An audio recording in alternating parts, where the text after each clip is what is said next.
warahmatullahi wabarakatuh. Auzubillahi minasyaitonirrajim. Bismillahirrahmanirrahim. Alhamdulillahirabbil alamin wassalatu wassalam ala asyrafil mursalin wa ala alihi wa sahbihi ajma'in. Apa khabar semua? Alhamdulillah, dengan izin Allah kita telah pun memasuki bulan Ramadan yang dinanti-nanti. Bulan kita diwajibkan berpuasa, bulan diturunkan di dalamnya ataupun padanya Al-Quran. Jadi di samping kita berpuasa, marilah kita mengambil kesempatan bulan ini untuk kita lebih memahami Al-Quran. Dan saya akan cuba membantu sahabat-sahabat yang mungkin tak ada kesempatan untuk membaca dengan lebih luas, ya, ataupun tak ada kesempatan untuk pergi belajar. Jadi saya ambil masa sahabat-sahabat beberapa minit dalam sehari untuk berkongsi beberapa ayat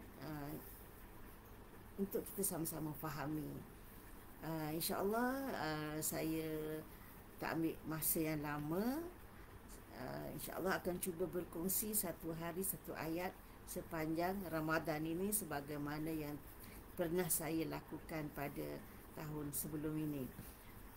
Untuk tahun ini saya pilih surah Al-Hadid. Ya, surah Al-Hadid. Yang mana surah Al-Hadid ini letaknya pada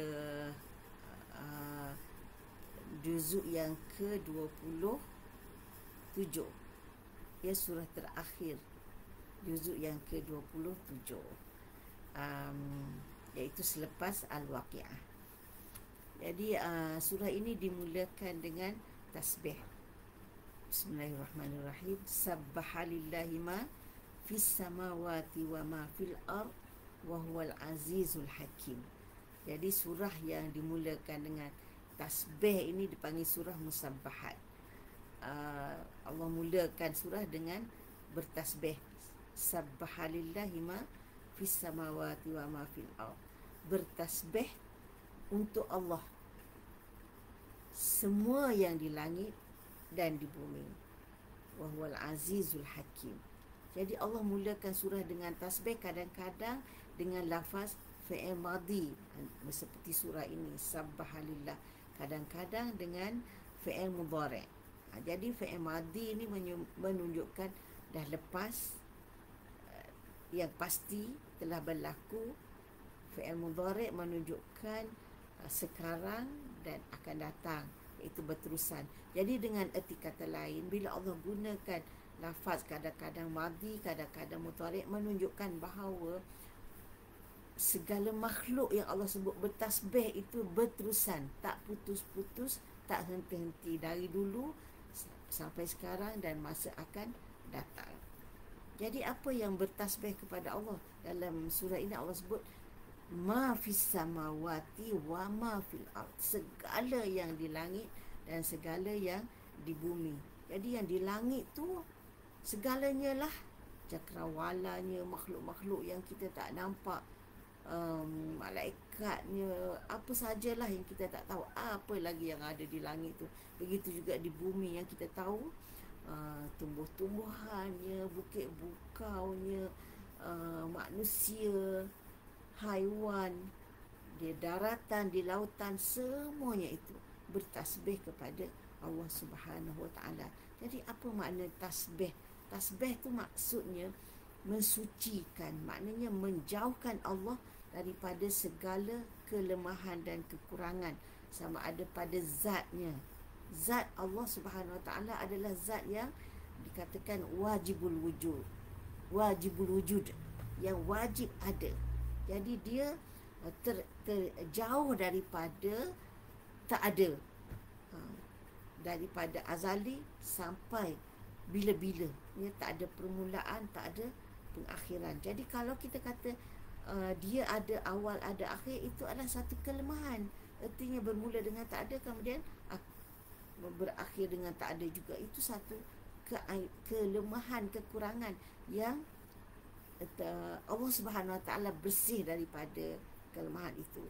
Pada zatnya, pada sifatnya, sifat Allah Subhanahu Wa Taala yang maha sempurna, ya, tidak ada sesuatu yang kekurangan, seperti jahil. Ya, Allah Subhanahu Wa Taala mengetahui segala sesuatu, tidak ada satu pun yang tersembunyi daripadanya. Dan Allah Subhanahu Wa Taala maha kuasa, tidak ada sesuatu pun yang Allah tidak berkuasa. Itu dari segi sifatnya. Begitu juga perbuatan Allah Subhanahu Wa Taala. Maha suci Allah Subhanahu Wa Taala berbuat sesuatu yang dah ada benda ataupun ada contoh. Sebab apa? Sebab Allah Subhanahu Wa Taala yang mengadakan segala benda, dan Allah Subhanahu Wa Taala melakukan sesuatu tanpa contoh, tanpa model awal. Allah yang mereka cipta segala-galanya. Begitu juga maha suci Allah daripada kekurangan, kelemahan pada hukum hakamnya. Ya, segala yang Allah syariatkan, Allah wajibkan, Allah perintahkan, Allah larang, semuanya mengandungi kebaikan, hikmah, kelebihan untuk hamba-hambanya, bukan untuk dirinya. Sebab Allah Subhanahu Wa Taala tidak berhajat kepada sesuatu. Jadi Allah Subhanahu Wa Taala mensyariatkan hukum hakam penuh dengan hikmah, penuh dengan kebaikan. Bukan Allah wajib berbuat demikian, tapi itu adalah satu anugerah, satu rahmah, satu keihsan Allah kepada hambanya. Kalau Allah nak syariatkan hukum hakam yang menyusahkan, yang memayahkan, yang tidak ada faedah, itu Allah boleh lakukan. Tetapi Allah tidak berbuat demikian. Bila Allah syariatkan sesuatu hukum, itu semuanya mengandungi kebaikan,